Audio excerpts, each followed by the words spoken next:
Pemerintah akan memberikan insentif atau subsidi untuk pembelian mobil dan motor listrik untuk mendorong penggunaan kendaraan listrik yang lebih masif dan dapat membantu fiskal karena subsidi untuk bahan bakar fosil ini nantinya akan semakin berkurang harapannya ya. Kita akan membahasnya dengan Yusuf Wibisono yang merupakan Direktur dari Indonesia Development and Islamic Studies. Selamat malam Mas Yusuf. Malam Mbak Mevri. Iya, sebelum saya bertanya pada Anda, saya ingin menginformasikan juga nih Mas Yusuf. Sebenarnya kami sudah berupaya untuk menghubungi begitu ya pihak dari Kemenko Marves, kemudian juga dari Kementerian Perindustrian untuk bisa bergabung sebenarnya membahas tentang roadmap-nya akan seperti apa. Kemudian kita akan mengupas subsidi mobil listrik, motor listrik ini akan seperti apa. Namun sayangnya pihak-pihak terkait tersebut menyatakan tidak bisa bergabung. Termasuk diantaranya BKF juga nih yang diharapkan bisa bergabung malam ini. Tapi kita akan langsung ke Mas Yusuf saja nih kalau begitu ya. Mas Yusuf kalau menilai nantinya akan ada wacana nih ya Mas ya, subsidi bagi mobil listrik besarannya 80 juta rupiah. Kalau motor listrik sekitar 8 juta rupiah nih akan ada subsidi. Menurut pandangan Mas Yusuf seperti apa? Seberapa mendesak sih sebenarnya diberikan subsidi di tahun 2023? Ya, Mbak Maifri, ini menurut kami agak membingungkan ya Mbak ya. Ini wacananya begitu mendadak ya, tiba-tiba keluar dan kemudian seolah kemudian harus dipaksakan tahun 2023 ini harus keluar insentif tersebut. Menurut kami ini kebijakan yang pertama terlalu dini dan yang kedua juga berpotensi salah sasaran. Pertama terlalu dini karena kita masih belum memiliki roadmap yang jelas untuk transisi energi. Sampai hari ini kita masih 65% energi listrik kita bergantung kepada PLTU batubara. Ini menjadi aneh ketika sekarang tiba-tiba kita menggegas kendaraan listrik dengan subsidi besar-besaran ini ketika di sektor hulu kita masih ketergantungan sangat luar biasa kepada batubara begitu. Menjadi aneh begitu kalau menjadi sembuh begitu ya kalau kita kemudian bergegas ke kendaraan listrik tanpa mempersiapkan hulu terlebih dahulu gitu. Jadi seharusnya subsidi besar-besaran itu ditujukan untuk energi terbarukan dulu.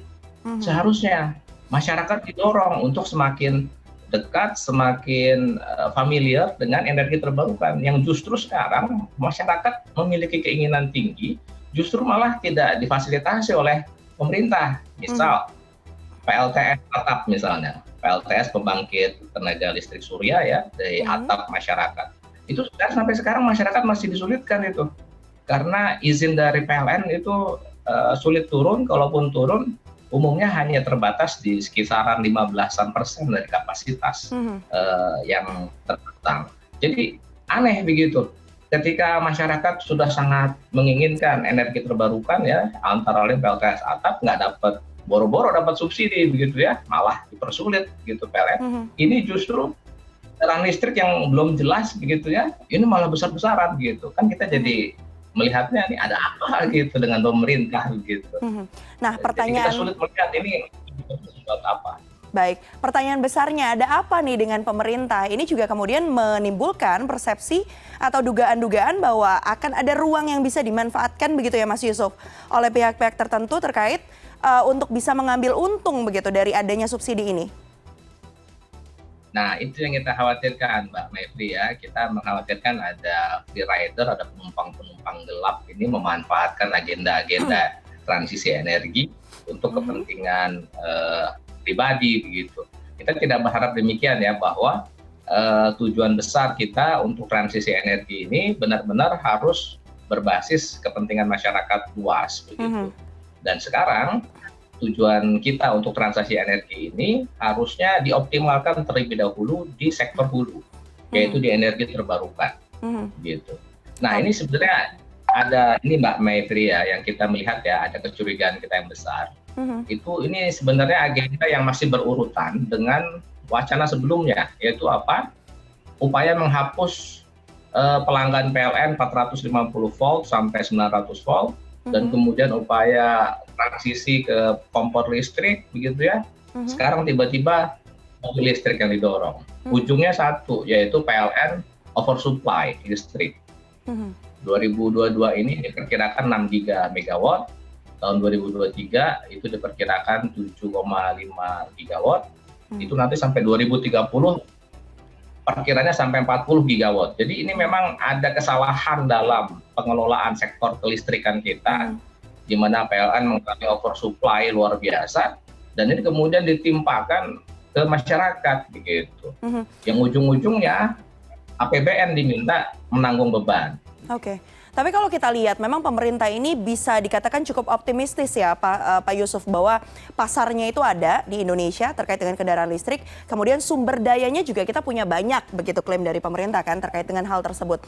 Tapi kalau kita kaitkan dengan bagaimana kemudian nafas utamanya adalah untuk mengurangi emisi karbon, untuk bisa menciptakan suasana lingkungan yang lebih baik begitu. Menurut Anda, kenapa kemudian sepertinya arahnya pemerintah ini lebih kepada pemberian kendaraan listrik individu begitu, dibandingkan dengan berusaha mengonversi atau merubah gaya hidup agar masyarakat ini lebih bisa mungkin menaiki kendaraan transportasi publik massal yang juga mungkin bisa berasal dari kendaraan listrik?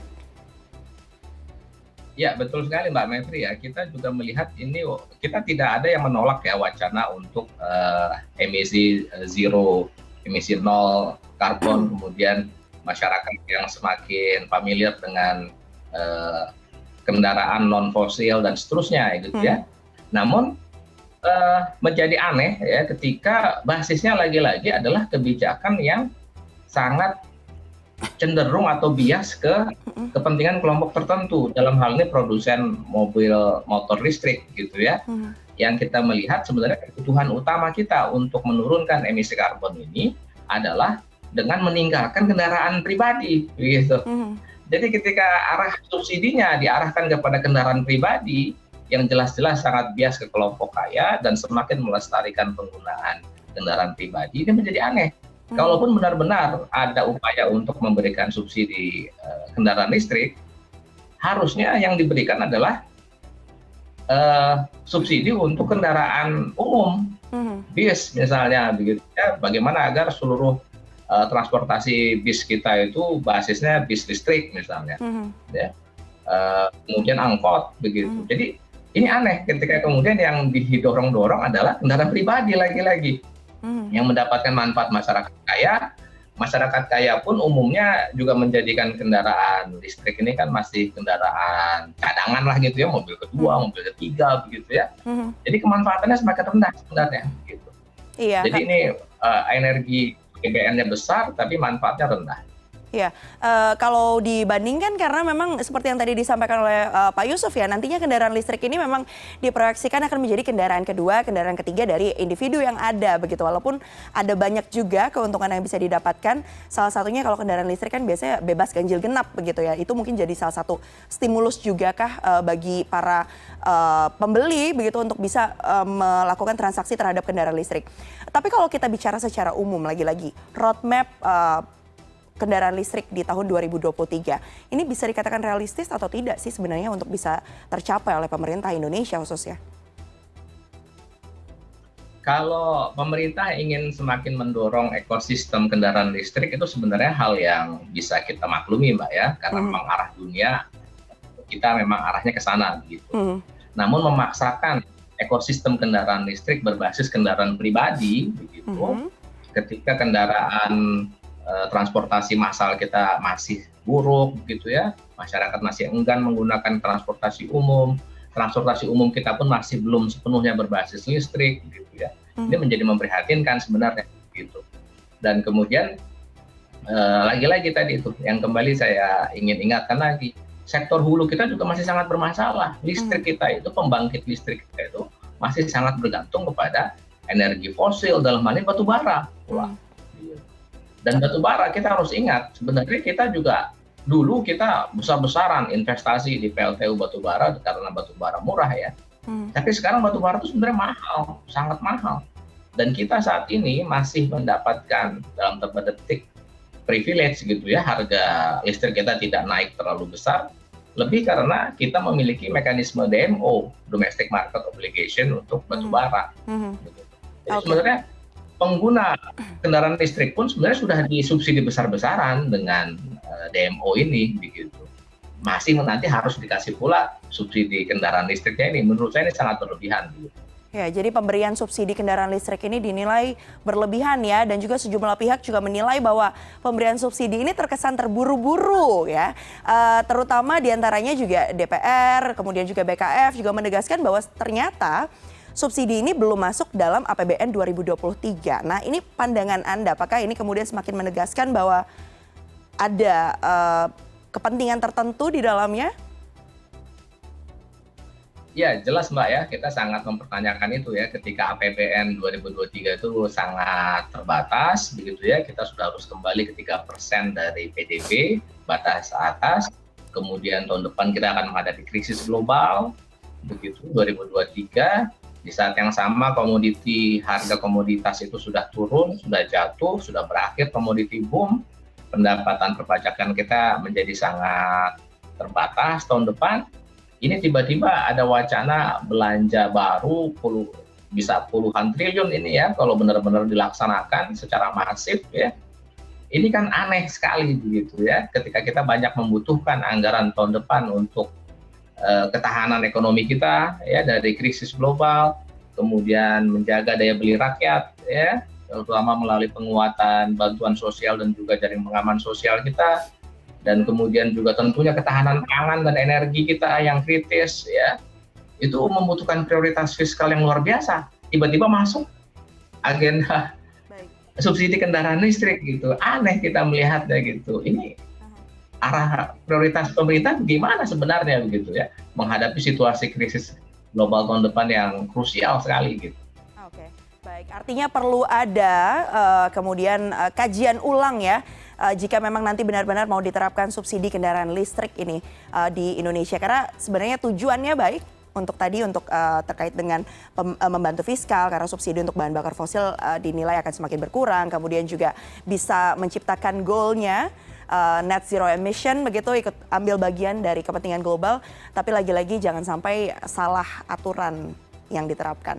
Terima kasih banyak Pak Yusuf Wibisono sudah bergabung bersama kami malam hari ini di CNN Indonesia Connected. Terima kasih Pak.